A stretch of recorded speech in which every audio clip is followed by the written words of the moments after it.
Hi, welcome to Keshvi Sai channel. అందరికీ good morning అండి. ఏంటి పొద్దున్నే టీ పకోడీ తీసుకొని వచ్చింది అనుకుంటున్నారా? ఈరోజు పొద్దున్నే వర్షం పడుతుందండి. అందుకే మార్నింగ్ పొటాటో పకోడీ అంటే బంగాళదుంప పకోడీ నేను రెడీ చేశాను. ఈ రెసిపీని మీ అందరికీ కూడా నేను చూపించబోతున్నాను. రండి చూసేద్దాం. 2 పెద్ద సైజు బంగాళదుంపల్ని తీసుకుంటున్నాను. అది మొత్తం బాగా పీల్ చేసుకొని పీలర్తో పక్కన పెట్టుకున్నాను. తర్వాత పెద్ద రంధ్రాలు ఉన్న వైపు తురుముకోవాలి. ఇలా పెద్ద రంధ్రాలు ఉన్న వైపే బంగాళదుంపల్ని తురుముకోవాలి. ఇలా మొత్తం తురుముకున్న దాన్ని ఒక బౌల్లో వేసి పెట్టుకుంటున్నాను. ఇలా బౌల్లో వేసుకున్నాక కొద్దిగా వాటర్ తీసుకొని ఆ బంగాళదుంప తురుముని బాగా క్లీన్ చేసుకోవాలి. క్లీన్ చేసుకున్న తర్వాత అందులో వాటర్ మొత్తం పోయేలాగా బాగా ప్రెస్ చేసుకోవాలండి. ఇలా గట్టిగా పిండేయాలి. పిండి ఒక బౌల్లో పక్కన వేసేసుకోవాలి.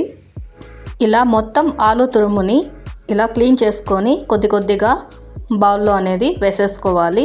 ఇక్కడ నేను మొత్తం క్లీన్ చేసి బౌల్లో వేసేసుకుంటున్నాను.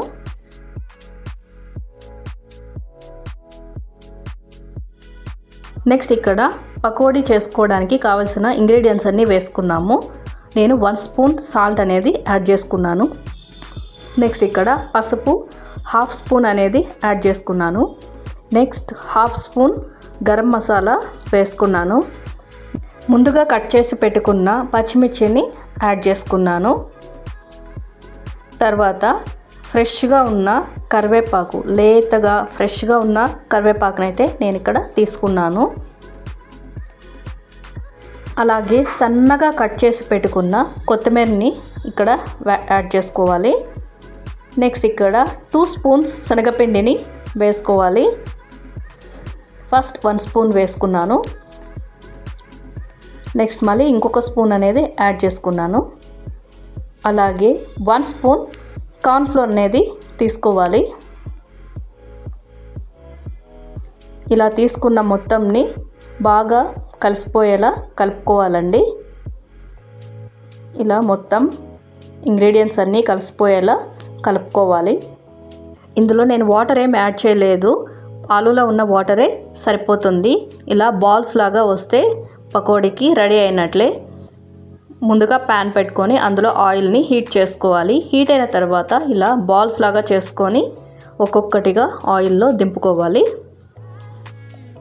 ఇలా అటు ఇటు తిప్పుకోవాలండి. లేదంటే ఒక సైడే కాలుతుంది కదా, ఇంకొక సైడ్ అలాగే ఉండిపోతుంది. ఇలా అటు ఇటు తిప్పుకోవాలి. ఫ్లేమ్ అనేది ఫుల్గా ఉండకూడదండి. మీడియం ఫ్లేమ్లోనే ఇవి వేయించుకోవాలి. లేదంటే లోపల ఉడకకుండా మాడిపోతాయి. ఇలా మీడియం ఫ్లేమ్లో ఉంటే కరకరలాడుతూ బాగుంటాయి పకోడీ అనేది. పకోడీ మంచి కలర్ఫుల్గా వచ్చేసాయి కదండి. ఈ పకోడీలోకి సాస్ అద్దుకొని తింటుంటే యమ్మీగా సూపర్గా ఉంటుందండి. ఈ పకోడీని మా పిల్లలు చాలా ఇష్టంగా తింటారు. చూడండి లోపల కూడా ఎంత బాగా కుక్ అయిపోయిందో. టేస్ట్ చాలా బాగుంటుందండి. ఈరోజు ఇక్కడ వర్షం పడుతుంది. ఇలా వర్షం పడుతూ ఉంటే చల్లగా ఉంది కదా. వేడి టీ పెట్టుకొని వేడిగా కరకరలాడే పకోడీ తింటూ మా మార్నింగ్ అనేది స్టార్ట్ చేశాము. ఈ రెసిపీని మీకు కూడా నేను షేర్ చేస్తున్నాను.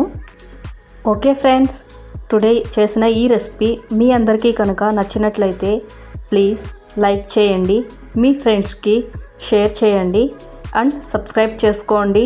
అలాగే మరిన్ని వీడియోస్ కోసం కేశ్వీ సాయి ఛానల్ని ఫాలో అవ్వండి. Thanks for watching. బాయ్ అందరికీ.